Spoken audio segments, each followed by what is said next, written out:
10 साल का उकायो, जिसने बचपन से सिर्फ एक ही सपना देखा था कि उसे मार्शल आर्ट में सर्वश्रेष्ठ बनना है, उसे मार्शल आर्ट में नंबर 1 बनना है।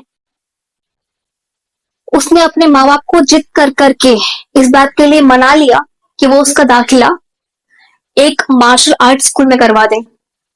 उसके पेरेंट्स ने उसको लिया और लेकर के वो उसे मार्शल आर्ट स्कूल में जाने लगे। लेकिन उसी वक्त उसकी लाइफ में एक ट्रेजेडी हो गई। जिस कार से वो लोग जा रहे थे उसका एक्सीडेंट हो गया।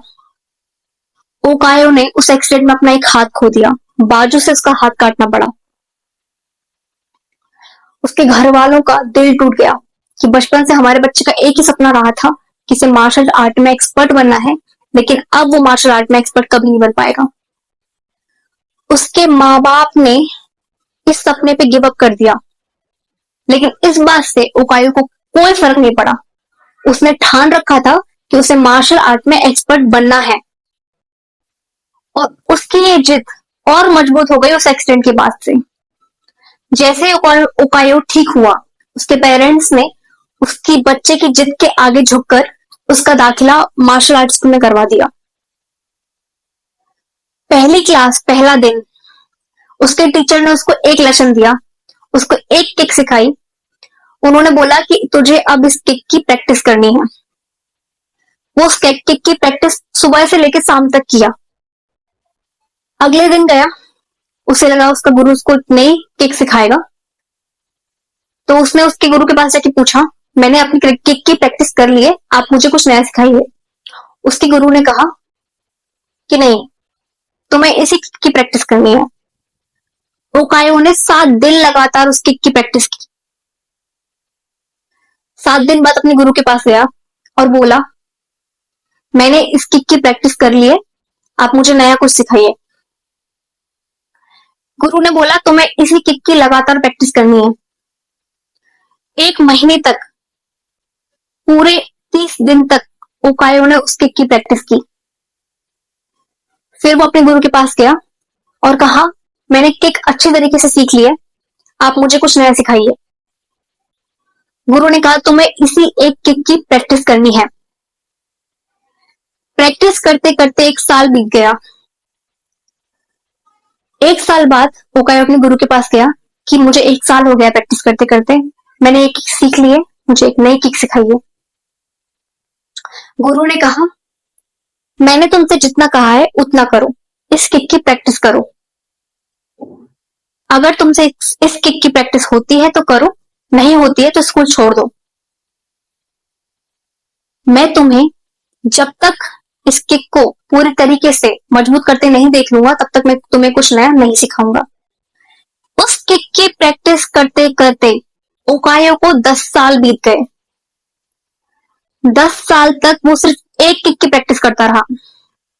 उसमें इतना साहस नहीं था कि वो जाके गुरु से वापस पूछे, क्योंकि उसको पता था कि गुरु से वापस पूछा तो स्कूल से निकाल देंगे, और उनसे अच्छा गुरु उसके देश में कोई दूसरा नहीं था। उसने ठान रखा था कि इन्हीं से सीखना है। 10 साल बाद ओकायो को मौका मिला अपने उस सपने को जीने का जो वो बचपन से देख रहा था, मार्शल आर्ट कंपटीशन में हिस्सा लेने का, जो हर 10 साल में एक बार आयोजित होता था। उसने उस कंपटीशन में हिस्सा तो ले लिया, लेकिन उसको एक डर सताया जा रहा था कि पूरे 10 साल में जब लोगों ने 10,000 कम से कम किक सीख ली, उसने सिर्फ एक ही किक सीखी थी।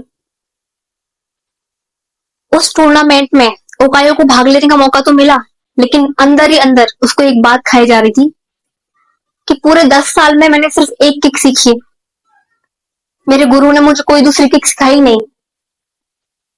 क्या मैं किसी से भी जीत पाऊंगा? डरता डरता कंपटीशन में एंटर किया उसने।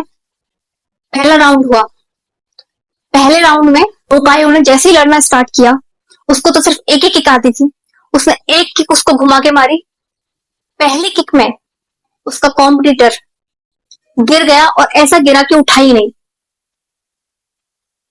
पहले राउंड का विनर उसे घोषित कर दिया गया। ओकायो को यकीन नहीं हुआ कि क्या हुआ। ये व्यक्ति जिसको जाने कितनी किक आती होंगी, मैंने सिर्फ एक किक में इसको गिरा दिया। वो इतना खुश हुआ, लेकिन अब अगला राउंड था। अगले राउंड में उससे भी ज्यादा मजबूत प्रतिस्पर्धी से उसका कंपटीशन था। वो इतना खुकार दिख रहा था जैसे उसको एक सेकंड भी सामने रुकने नहीं देगा। लेकिन ओकायो ने हिम्मत जोड़ी और सामने गया और उसने उसको वही किक घुमा के मारी। और जैसे उसने वो किक उसको मारी, वो धराशायी हो गया। दूसरा कॉम्पिटिटर भी उठ नहीं पाया। ओकायो समझ नहीं पा रहा था, उसका दिमाग बंद हो चुका था। वो सोच रहा था एक किक और ये व्यक्ति गिर गया। तीसरा राउंड हुआ, ओकायो ने फिर से किक मारी। तीसरे राउंड में प्रतिस्पर्धी धराशायी। अब फोर्थ और फाइनल राउंड होने वाला था। जो उसका प्रतिस्पर्धी था, उसे देखकर लोगों के रोंगटे खड़े होते थे। ओकायो गया, कंपटीशन में एंटर किया और कंपटीशन में एंटर करने के बाद सब लोग एक उसकी तरफ देख रहे थे। उसके कॉम्पिटिटर को देख करके अच्छों का पसीना छूट जाए, सिर्फ देख करके। और ओकायो को उससे लड़ाई करनी थी। ओकायो को उससे कंपटीशन करना था, उसे जीतना था। ओकायो रिंग में गया और उसको जो आता था वो ही कर सकता था। वो ओकायो रिंग में गया और उसने कुछ सीखा ही नहीं था, सिर्फ एक किक ही तो उसने सीखी थी। उसने वही एक किक उसको घुमा के मारी और वो जीत गया। मार्शल आर्टिस्ट का नंबर 1 खिलाड़ी उस दिन उसको घोषित कर दिया गया। उसको सर्वश्रेष्ठ पुरस्कार मिल गया। ओकायो ने दाएं देखा ना बाएं देखा, सीधा अपने गुरु के पास भागा और गुरु के पास भाग के उनके चरणों में गिर गया और कहने लगा, गुरुदेव, मुझे इतनी सी बात बता दीजिए कि 10 साल में सिर्फ एक किक आपने सिखाई और उस किक ने मुझे आज सबके सामने जिता दिया। आपने 10 साल में मुझे कुछ और नहीं सिखाया, आपने मुझे एक किक क्यों सिखाई? और मुझे कुछ समझ में नहीं आ रहा कि ये कैसे हो गया। मैं यकीन नहीं कर पा रहा हूं कि मैं नंबर 1 सर्वश्रेष्ठ मार्शल आर्टिस्ट का खिलाड़ी बन चुका हूं। उसके गुरु ने कहा, जिस दिन तुम पहली बार मेरे पास आए थे उस दिन मैंने ठान लिया था कि जो व्यक्ति मेरे पास एक हाथ के बिना आ सकता है उसमें कितना जुनून होगा। उसी दिन मैंने तुम्हारे सपने को अपना सपना मान लिया और मैंने उसी दिन डिसाइड कर लिया कि मैं तुम्हें नंबर 1 मार्शल आर्ट का खिलाड़ी बना के रहूंगा। और उस दिन मैंने तुम्हें वो एक किक सिखाई जिस किक का सिर्फ एक ही तोड़ था कि कोई तुम्हारे बाएं हाथ को पकड़ के तुम्हें गिरा दे। और वो बायां हाथ तो तुम्हारे पास है ही नहीं, तो तुम्हें उस किक में कोई कभी हरा नहीं सकता था। और वो किक सीखने के बाद मैंने तुम्हें उसको 10 साल तक ट्रेन किया ताकि वो किक तुमसे अच्छा कभी कोई मार ही ना पाए।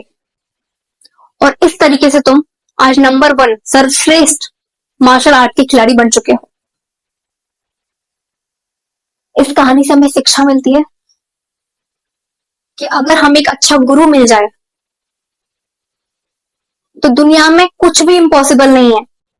आपके सपनों को साकार करने के लिए दुनिया में अगर आपकी कोई मदद कर सकता है तो एक सच्चा और अच्छा गुरु ही कर सकता है। और हम सब कितने भाग्यशाली हैं कि हमें युवराज गायकवाड़ जैसे गुरु मिले हैं।